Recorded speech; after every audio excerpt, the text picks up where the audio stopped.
Welcome to శ్యామలాస్ kitchen. ఈరోజు శ్యామలాస్ కిచెన్లో పచ్చి రొయ్యలు గోంగూర కూర ఎలా తయారు చేయాలో చూద్దామండి. ఇప్పుడు ఈ రొయ్యల్ని పసుపు ఉప్పు వేసుకుని శుభ్రం చేసుకోవాలండి. ఈ విధంగా చేసుకుంటే మనకి నీచు వాసన అనేది రాకుండా ఉంటుంది. ఈ విధంగా శుభ్రంగా కడుక్కుని పక్కన పెట్టుకోవాలండి. ఇప్పుడు ఒక మిక్సీ జార్ తీసుకుని అందులో టమాటా ముక్కల్ని ఇలాగా మిక్సీ జార్లో వేసుకుని ఫైన్ పేస్ట్లా చేసుకుని పెట్టుకోవాలండి.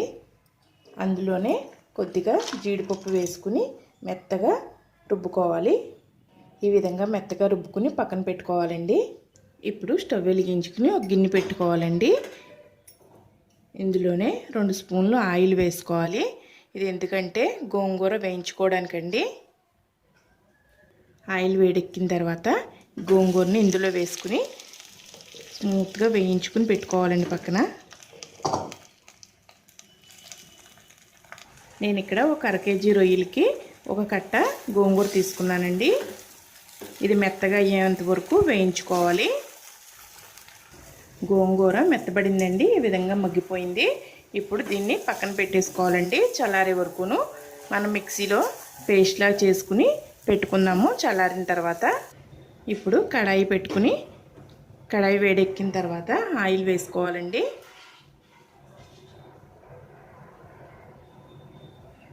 మూడు స్పూన్ల ఆయిల్ పడుతుంది. ఆయిల్ వేడెక్కిన తర్వాత 1/2 టీ స్పూన్ ఆవాలు వేసుకోవాలండి. ఆవాలు చిటపట్టమన్న తర్వాత కరివేపాకు వేసుకోవాలండి. కొద్దిగా కరివేపాకు వేగిన తర్వాత ఉల్లిపాయ ముక్కలు వేసుకోవాలి. నాకు ఇక్కడ 2 మీడియం సైజ్ ఉల్లిపాయలు సరిపోయాయండి. ఈ ఉల్లిపాయల్ని 2-3 నిమిషాల పాటు ఈ విధంగా వేయించుకోవాలండి. కదుపుకుంటూ వేయించుకోవాలి. ఉల్లిపాయ ముక్కలు ఈ విధంగా వేగిన తర్వాత ఇందులో పచ్చిమిర్చి వేసుకోవాలండి. నేను ఇక్కడ 4 పచ్చిమిర్చి వేసాను.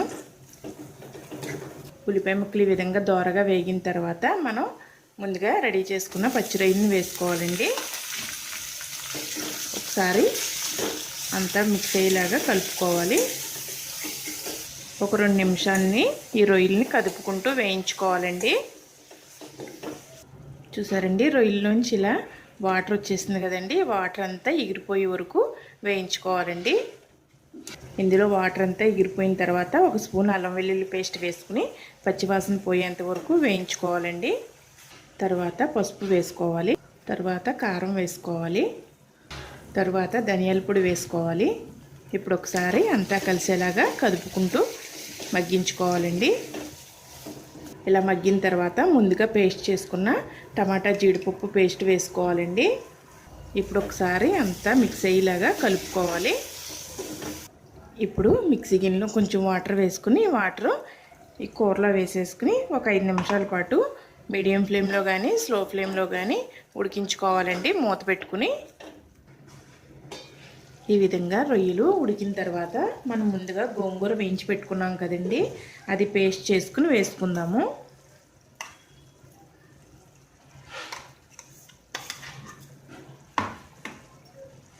ఒకసారి గోంగూర రొయ్యల కూర కలిసేలాగా ఒకసారి మొత్తం అంతా ఈ విధంగా కలుపుకుందామండి.